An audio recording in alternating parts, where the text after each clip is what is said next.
Então a fenda é uma abertura maior que nós temos no pavimento, né? A fissura, ela já é uma espécie de trinca, mas ela é interligada. Então a gente tem fissuras interligadas e a trinca já é uma abertura um pouco maior que a fissura. Então a trinca é um intermediário entre a fenda e a fissura. E aí nós temos as trincas transversais no pavimento, como trincas também longitudinais, né? Temos trinca de retração, que ocorre em alguns pavimentos rígidos, né? E algumas bases também, que é devido à cura, né? Tempo de cura e uma cura muito rápida. Então, por isso que a gente, quando faz um pavimento rígido, nós procuramos retardar as curas, justamente para evitar trincas de retração. E trincas de couro de jacaré, que é uma trinca interligada, que aparece toda aquela forma de couro de jacaré, e trinca tipo bloco, que ela já fissurou, né? E forma um bloco de trinca, todo ele fissurado, grandes panos assim, porque o couro de jacaré é localizado, né? E o bloco ela já é mais extensa. Então temos esses defeitos aí, né? Temos aí, alguém até ontem me falou em uma deformação plástica, né? Então o que seria a deformação plástica? A deformação, nós temos dois tipos de deformações nos pavimentos, a elástica e a plástica. A elástica é aquela deformação que você aplica a carga e, cessada a aplicação, ela volta à posição original. E a plástica não. A plástica, ela é uma deformação que nós chamamos de permanente, porque ela afundou e fica, né? Então, por exemplo, as trilhas de roda, esses afundamentos assim, que é onde fica a marca dos pneus, quer dizer, já são deformações que não retornam mais. Então, chamamos de deformação plástica, né? Também temos os afundamentos de consolidação, temos as ondulações nas pistas, né? Temos os escorregamentos, aqui, onde uma parte da camada ela se superpõe à base, né? Temos os defeitos por exudação, que é aquele por excesso, como eu comentei, das pinturas de ligações, das imprimações, né? Então temos esses defeitos por exudação, e temos os defeitos que são por desgaste mesmo, pelo tempo do pavimento, ou então pela ação da água. O pavimento vai sendo erodido na sua superfície e ele fica desgastado. Esse escorregamento aqui, ó, é por diversas situações. Por exemplo, você pode ter escorregamento por falta de uma boa interligação entre as camadas. Então, por exemplo, nas paradas de ônibus, quando os ônibus vêm e param, então eles freiam, então eles fazem um processo de um movimento que provoca, se o revestimento não está bem, vamos dizer assim, interligado, em conjunto, entre as camadas, aí ele acaba escorregando para um lado, acaba escorregando para cima, certo? É provocado por essa tensão provocada pelo pneu de um veículo pesado. Então nós temos principalmente esse tipo de situação, ocorre muito em parada de ônibus, pontos de ônibus e tal. E é justamente pela falta de uma homogeneização melhor entre o revestimento e a base. Tá? E também, claro, pelo envelhecimento, muitas vezes, mas o mais comum é o escorregamento entre as camadas. tá? Ou se tiver também mais duas camadas, por exemplo, você tem duas camadas do próprio revestimento, do CPQ, por exemplo, entre as camadas também pode ocorrer esse escorregamento. Mas é devido à frenagem. Então, em situações de frenagem, então isso é comum em terminais rodoviários, nas paradas de ônibus, paradas próximas a sinaleiro, onde pode ocorrer isso. Aqui também nós temos as panelas e os buracos, que também são provocados mais pela ação da água, né, como eu falei para vocês, e oriundo às vezes da falta de drenagem, muitas vezes, ou de uma drenagem inadequada, né? Então, trouxe uma estatística que 57% dos cerca de 100 mil quilômetros de vias apresentam deficiência de pavimentação, sinalização ou geometria da via. 6% estão em péssimo estado. Isso da malha viária do estado, do Brasil, né? 16% consideradas ruins e 34,9% regulares. E o restante bom ou ótimo. 12,4% da malha nacional é pavimentada. E dos 213 mil quilômetros dos pavimentos, aliás, 213 mil quilômetros de 1,7, não, tá. Aqui é só uma relação entre isso aqui, ó, 12% da malha pavimentada e aqui o que é pavimentado e o que nós temos de rodovias. Aí, eu aqui vou passar mais rapidamente, porque aqui é o conjunto, né? Isso aqui é uma tabela conhecida, né, já da engenharia, que aqui é o conjunto dos defeitos que a gente pode ter, né, de uma via. Então, isso eu tenho também na apostila, vocês podem verificar lá. Também consta das normas, né? Também aqui nós utilizamos para análise das vias o índice de gravidade global, que é uma tabela que você preenche, consta dessa norma 006/2003 do DENIT. Então você pode preencher e pode obter preencher tecnicamente e obter um resultado da via, se ela está, qual é o estado dela, se é bom, se é ruim, se é péssimo. Então, outras tabelas dessa norma, né?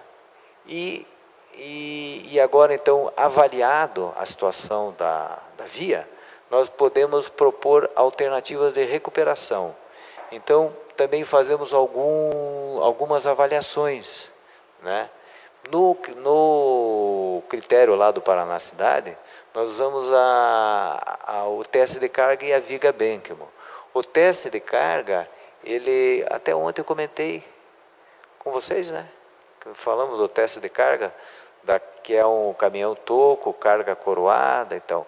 Então a gente avalia muito o comportamento estrutural da via através do teste de carga. Para pequenas obras, vamos dizer assim, quando você vai fazer um recap ou uma avaliação numa área superior a 30 mil metros quadrados, então lá no Paraná Cidade nós exigimos esse ensaio da viga Benchimol, que é um ensaio que avalia o pavimento por dentro dele, o comportamento estrutural por dentro. É uma avaliação das deflexões, que deflexões é o movimento, né, que o pavimento faz quando é submetido à carga, certo? Então, a viga Benchimol é um ensaio bem antigo e também dá um bom resultado. A viga Benchimol é com essa viga aqui, é uma régua, e ela tem um reloginho que marca as deflexões quando o caminhão avança. Então a régua fica entre os rodados do caminhão e o relógio e o aferidor vai marcando as medidas do relógio. Depois ele transfere essas medidas para uma tabela e te dá as deflexões. As deflexões são isso. Então o ensaio deflectométrico é um bom ensaio, porque ele te permite saber qual é a deflexão máxima admissível, ela vem do número N, e também como que as deflexões estão acontecendo. E se eu estou, em que fase que eu estou, se eu estou na fase plástica, elástica, ou se eu já passei para a fase de fadiga. Então, é uma avaliação estrutural do pavimento muito interessante. E assim, para projetos maiores, assim, a gente recomenda a utilização disso, previamente, para você ter, e com a análise da viga Benkel, quer dizer, das deflexões e dos raios de curvatura, que também o ensaio te dá, você tem soluções já encaminhadas, se é solução de reconstrução, se é uma solução só de complementação, de reforço, né? Ou então simplesmente de recuperação superficial. Ela te indica isso. Tá? Também, isso também é normatizado, é uma norma do DENIT. Tá? O ensaio de viga. O de viga, sim, o de viga é 8,2, né? 8,2. O de viga, sim. Teste de carga, não. Teste de carga é maior. Esse teste de carga que a gente recomenda é o caminhão toco, né? Porque só tem um eixo. Qual é a diferença entre o toco e o trucado? O trucado tem mais de um eixo, o toco tem um eixo. Então é um caminhão que solicita mais o pavimento, porque você transfere toda aquela carga em um eixo só. Então ela está mais concentrada. Olha, eu recomendo que a carga fique coroada, não precisa nem pesar. É só a carga estar coroada, que você possa vê-la, quando você vê a lona redondinha em cima. Ótimo, aí já está suficiente. Tá bom? E aqui nós temos também os gráficos que os ensaios nos fornecem, e nós podemos então avaliar, né? Claro que também usa o número N para saber qual é a tensão máxima do projeto, a deflexão admissível, e assim nós obtemos daí, com o ensaio da viga, aqui essas medidas aqui, medidas construtivas. Então, baseado nas deflexões e nos raios de curvatura, nós sabemos se a qualidade estrutural do pavimento é boa, se há necessidade de complementações, e aqui o que fazer, se é reconstrução, reforço, ou então simplesmente correções de superfície. Essa é a Pro 11 do DENIT, Pro 11.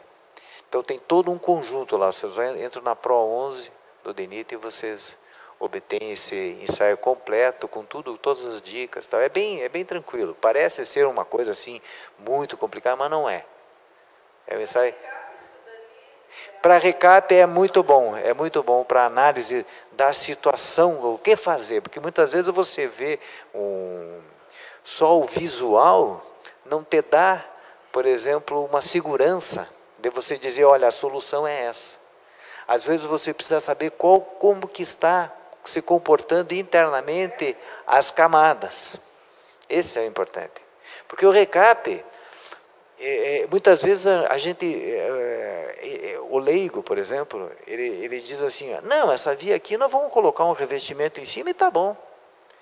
Então eu estou cobrindo uma coisa que eu não sei como é que ela está se comportando. Então, das duas situações, você pode passar um caminhão lá e ver se há afundamentos, se há movimentos. Nos locais onde há esses afundamentos, você vai ter que fazer remendos profundos. Você tem que arrumar a base.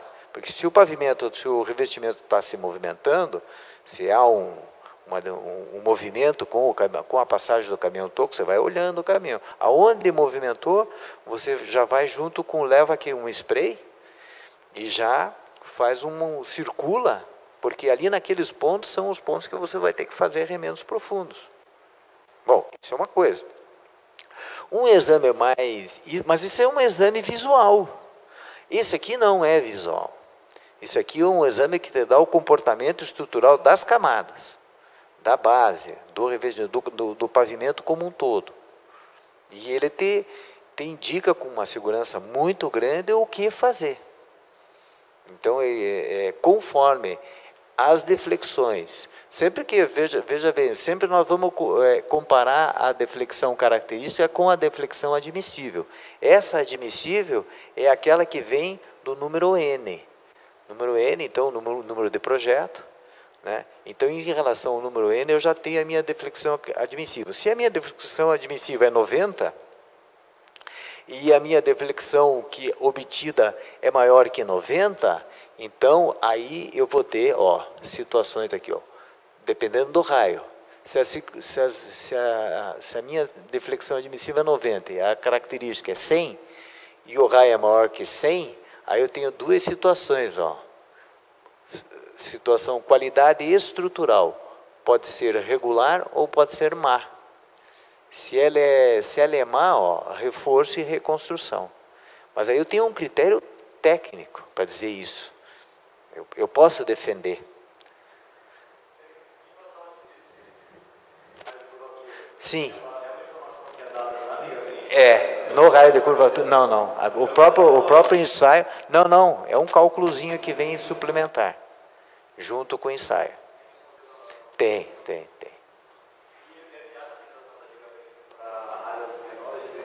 Não, claro, é onde você tem dúvida. Onde a gente não fica na dúvida, dizer, poxa, eu vou passar aqui, vou gastar 1 milhão. 1 milhão veja a responsabilidade do engenheiro. Eu estou atestando que um recap que vai me custar 1 milhão, mas de repente em cima de uma coisa que não está estável, que não está estabilizada, ou que já está aqui na fase de fadiga. Quer dizer que a base já não suporta mais o tráfego. Então é uma segurança para você. O ensaio de viga é segurança, mas ele tem que sempre vir acompanhado disso aqui, porque eu já vi muito ensaio de viga que o laboratório não fornece o raio. Aí você não tem a solução. Daí a gente pega, olha, vocês precisam fazer o cálculo do raio, porque eu preciso saber disso aqui para ter uma segurança da solução. Então, tem que pedir o raio. Quando já pede o laboratório que faz o ensaio, porque tem que ter a viga, tem que ter isso. O pessoal já traz o caminhão, já traz tudo certinho. Então, já avisa, olha, eu vou querer. E você pode até pedir para eles, olha, eu vou querer o resultado completo. Que você me forneça isso aqui já. Qual é a situação? Você já faça a tua análise para eu conferir, depois eu só confiro.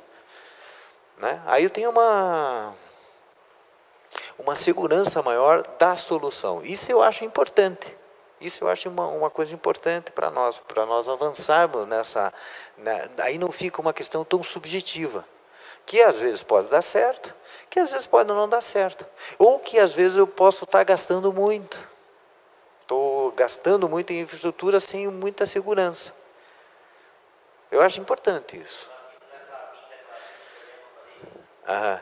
Ela já está afundada plasticamente. Pois é, então o problema o que é? De base, então tem que avaliar bem isso aí. Se é a água, né, que é... Pois é. Não, e você tem que avaliar o pavimento como um todo, né, avaliar o pavimento como um todo, reavaliar, redimensionar. Eu ia trazer eu tenho aqui também, eu tenho um modelinho também de dimensionamento. Quem tiver interesse, eu posso passar esse modelo de dimensionamento por e-mail. Tá. Então depois vou pegar os e-mails de vocês, eu passo. Bom, aquilo que nós ontem comentamos já assim de modo superficial, aqui eu tenho uma foto. Então, por exemplo, nós falamos ontem de lama asfáltica, alguém falou de lama asfáltica, e das nossas pinturas e imprimações, para que servem também. Então, veja, em situações de recapes, que eu queira fazer uma recuperação superficial, eu posso fazer uma selagem, chama-se, com o quê? Com a lama, né, e com as pinturas. Então, está aqui um exemplo de como fazer esse trabalho. E qual é o material, né? Quais as emulsões que podem ser utilizadas, né? E também os agregados. Então, como que é feito a lama? Então, a lama e aquele... é também tecnologia americana. Usa areia e usa a emulsão. E usa também pó de pedra, pedrisco, tal, e um pouco de cimento e cal. Em que estágio usa esse daí? Selagem de trincas. Trincas bem superficiais. O pavimento está excelente, mas começou a aparecer trinca, mas ele não tem deformação plástica nenhuma, nem deformação elástica. O pavimento está muito bom, só que ele está desgastado e já um pouco antigo, né? E trincado. Então você recupera através da lama. Não precisa fazer um recap completo, ou então pegar e aplicar uma camada pequena de CBUQ, não, a própria lama. Você simplesmente sela aquilo ali, impermeabiliza de novo, você tem mais 1, 2 anos, 3 anos, depois pode fazer de novo. Quer dizer, veja, e isso é barato. O bom disso é barato. Você gasta 10, 15 mil reais por uma rua. Não é? É uma coisa que não custa para ninguém. E você pode fazer isso aí, pode fazer a sinalização, fica o pavimento rejuvenescido. Também nós chamamos de rejuvenescimento dos pavimentos. Né? Tapa-buraco, nós já conhecemos mais ou menos as operações, né? O que é importante do tapa-buraco? Eu pus aqui uma foto de como não deve se fazer. Esse aqui. Por quê? Porque nós temos que requadrar, cortar a área a ser recuperada, fazer essa aqui não está bem legal aqui, nós temos um corte bem feito na superfície, né? Daí o que nós temos que fazer? Limpar toda a área, fazer a pintura e aí colocar o material e compactar com rolo, né? E não, tem que acompanhar. Daí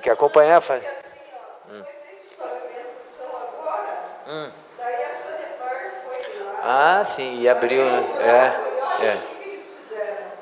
Pois é. Agora Não. cobra outra concessionária.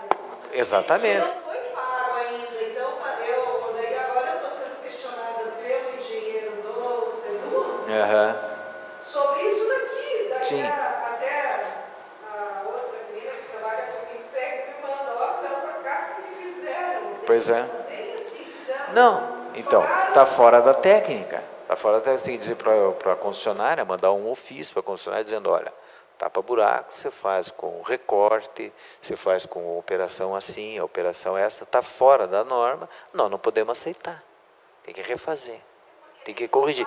E o grande problema é o seguinte, quando você faz um tapa-buraco, é um remendo, né? De fato é um remendo. Então, o aspecto dele não é bom, a não ser que você faça o tapa-buraco e depois faça o recap em cima.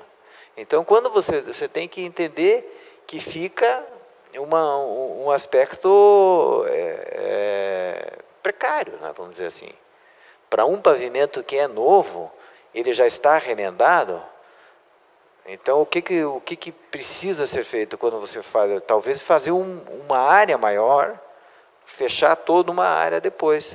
Ou pintar de novo, ou colocar uma lama em cima para dar um aspecto melhor. Porque senão ele fica todo remendado, pavimento novo. Né? Se ele nem foi pago. É como eu pintar essa parede aqui e agora no meio aqui fazer um buraco aqui e ficar de uma outra cor. O que eu preciso fazer? Pintar de novo. Então o aspecto também é o visual, né? E a própria sinalização daí. Porque quando eu faço o tapa-buraco, o que eu tenho que fazer? Cortar, requadrar, depois compactar, né? Com placa vibratória, com marteletes, né? etc. Estava fazendo um ensaio na estação Porto Prova, uma das empresas trouxe um material que diz que ele é usinado quente, mas é ensacado. Ah, sim. Para alguns tipos de serviço, para selar, para colocar. Para pequenas situações, assim, ó.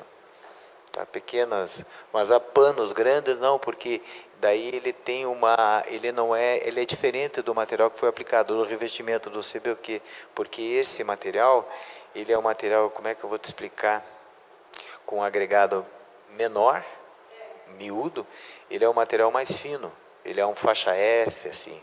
Mas aí eu tenho que pintar também para depois. Tem. O procedimento é o mesmo. Você tem que recortar, limpar, pintar e preencher de novo com o material. Quando é um revestimento, quando é por exemplo, não é um remendo profundo, não é um remendo superficial. Quando é profundo, você tem que ir na base, retirar o material e arrumar. Reperfilamento com motoniveladora. Então, que nós já conversamos bastante sobre isso ontem, né? Mas está aqui outras fotos de reperfilamento, que é um tapa-buraco mais contínuo, vamos dizer assim. Remendos profundos, então, tem que ir na base, tem que recuperar, né? Ali outras imagens, compactar. Fresagem, então, equipamentos de fresagem. A fresagem ela pode ser contínua ou descontínua. Você pode fazer uma faixa completa e vir fresando, ou pode ser pequenos trechos, né? Pequenos trechos. Também tem fresagens, as fresagens elas também se classificam pela espessura, pode ser microfresagem e fresagens mais profundas, de até 4 centímetros. Né? Também é importante para recuperar também uma área que você queira fazer só o pavimento. As placas de concreto, já as reformas são mais, vamos dizer assim, artesanais, né? Porque você tem que cortar, refazer a ferragem, refazer as placas, deixar ali as barras de transição também expostas, às vezes recuperar, colocar a malha. E uma coisa muito importante no pavimento, que o pavimento rígido de concreto, ele começa a danificar, via de regra, nas juntas. Então, a selagem de juntas é uma coisa que às vezes você não deixa a trinca progredir só com a selagem das juntas, porque é por ali que a água está infiltrando. Né? Então, isso é uma questão também importante. Então, outras tecnologias de recuperação. Então, nós temos aqui, eu queria falar para vocês um pouco do microasfalto, né? Que é aplicado com o caminhão, os tratamentos superficiais, né? Então, aqui a gente vê uma foto de um microasfalto, e aqui nós vemos o caminhão espargidor de agregados, né? Colocando o agregado na pista. Você veja que fica bem uniforme. Você coloca o agregado, quer dizer, tem a pintura, coloca o agregado e depois já vem compactando. Então, é diferente quando você faz um tratamento superficial de você espalhar o agregado manualmente. Às vezes o pessoal espalha isso aí no caminhão caçamba, vem espalhando manualmente. Então, veja a diferença entre você fazer um tratamento superficial, seja ele qual for, com o caminhão espalhador de agregados. Ele espalha de forma uniforme. Isso é fundamental. Na espessura correta.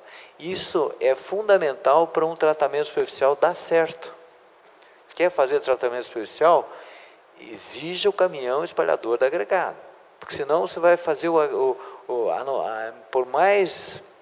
por melhor que seja o operador, é muito difícil você conseguir uma uniformidade, né? E essa uniformidade é dada pelo equipamento, tá?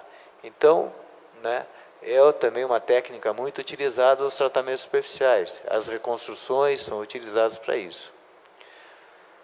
Bom, também tem outras tecnologias, né? Nós temos recuperação de encostas, nós temos, mas para cada tipo de dano que existe, né? Ontem vocês estavam me falando de uma cratera que abriu lá por força da água. Normalmente é a água, né? Um bueiro que rompe, né? Como recompor os aterros, como recompor, proteger as encostas, né? Então, a gente tem tecnologias bem variadas, né? De recompor esses aterros, recompor recompactar tudo isso, né?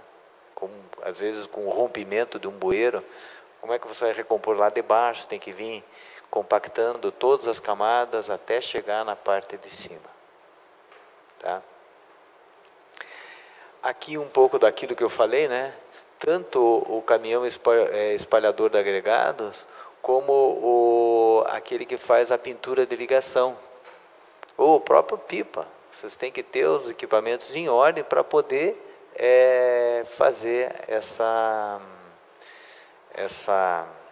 essas recuperações.